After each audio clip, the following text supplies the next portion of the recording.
This conference will now be recorded. All right, everyone. Today is Wednesday, September 4th, and as always, everything that we're going to be talking about today is for educational purposes only, and nothing is intended as any type of investment advice. All right, so Roku. Jesus, I mean, this thing is looking straight at its daily chart. It just goes straight up. I mean, it just will not stop at all. But one of the interesting things is, and I know Oscar had said it in the chat before, but you saw yesterday. I forgot the exact price, but there was a weird burst and a really nice buying that came into it, but very weird out of nowhere. And we were talking about the fact that that person didn't even care. They just wanted to get into the stock. And you can see exactly why that person did what they did, because this is a substantial jump towards that upside.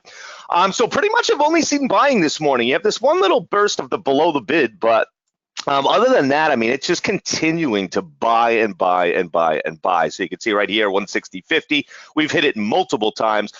So we're going to have to expect a pretty substantial pullback. And the reason being is because, first of all, even though it's all buying, at the end of the day, it has a lot that it still hasn't even pulled back from. And then 160 is just a psychological level. So, at that time, it's going to be hard for it to be able to hold up above there. So I am going to be expecting a pullback in this. Now, this isn't a pullback trade that I'm going to want to take the second that the market opens. I'm going to want to see it a little bit because, remember, the range is $5. So it's going to be a big move. So we can certainly, have a little bit of patience with it and make sure that we find that trigger. Otherwise, it's very, very hard for us to be able to control a loss on a stock like this. In theory, it pulled back from everything except the 155 aspirins. No, not from yesterday. I forgot which one it was. Let's go back. If we look at yesterday, I guess so. Yeah, I mean, it's got 50 cents, but you know what? For the amount of buying that we saw coming into it, 50 cents. But you know what? Okay, overall, but overall, we have that. We have the ore blind that's sitting here at 159. So that's going to be the most logical first price target, and then we have underneath there. We can see this print line at 156.86. I can't see this just continue to keep going and going and going. Eventually, it's going to be a $200 stock. So overall, just make sure. Right now, it's all buying. So make sure that before you even look for that pullback to come back in, you make sure you see those actual riders that start coming in. Okay, exactly. Don't force the pullback, because there's, once again, this thing, just the way that it's been trading, it might just run and just continue to do the same exact thing. All right, next thing looking at is OPG. Oops, OPG. Okay, OPGN. All right, so OPGN coming into this morning, we have a pretty big jump up. And the jump up was interesting because it really wasn't on as much volume as you would have expected it, but it's still actually holding. Even though the trading is kind of a little bit sporadic, it is still holding up there.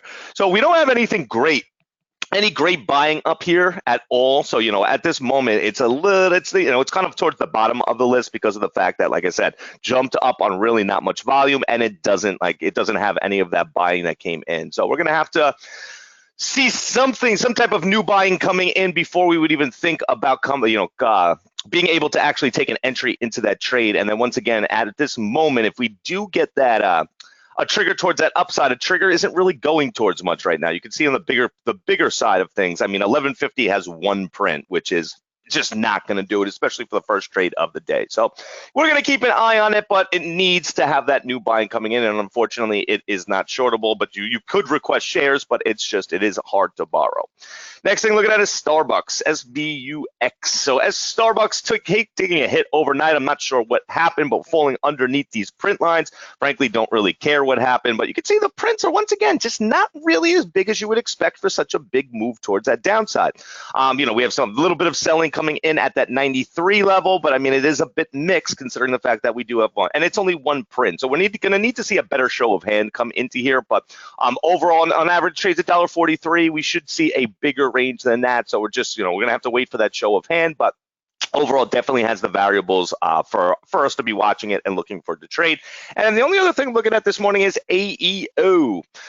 So AEO is just continuing to take a hit. I mean, to be completely honest, I'm not sure why it's not even a little bit less than this, but that's nor here nor there. So underneath the 16, we can see we started getting a little bit of selling coming back, and underneath the 15 level, you can see there's some nice burst coming there. You have that one aspirin, but there's just so much more selling than we did have that buying. So I'm going to have to assume that this 1550 right here, as we were coming back down, was a little bit more of covering, or maybe a little bit buying, but there's just not enough. If you see 1536, somebody big selling. You have 1560 to 1520, big selling, and then 14 underneath the actual 15 level itself. So overall, it's been following exactly what it's been showing, but one thing that I do want to see as well is that, towards its lows, we want to see more selling, because after the pull up from all the selling that we have, we want to be able to trigger down back towards something. That's the biggest problem I've seen this morning, is that a lot of stuff, the setups, the way that they are right now, it just doesn't really, if it does get the trigger, there's nothing it's really, well, I mean, it does, if it gets a price action, there's just not really much that it's triggering up towards. But we definitely have a lot of good stuff, and a show of hand will certainly come out of them. All right, so PODD. So whatever happened yesterday, baffling, but just didn't trade this morning. Okay, I mean, it has 814,000 shares, don't get me wrong, but it's all based off these bigger prints that we saw coming back in. There's not actually really any type of real trading, which is just very, very, very odd for something that took us, from 158, almost a little bit over a $10 jump. So interesting, but there are a lot of big prints, so somebody is certainly watching it. It's just a matter of no one actually cares, and no one's really trading. 300 million in 5 minutes went in there. Yep, no. And then all of a sudden, nothing, which is just kind of baffling, but, is what it is. All right, guys, anything else out there that I missed?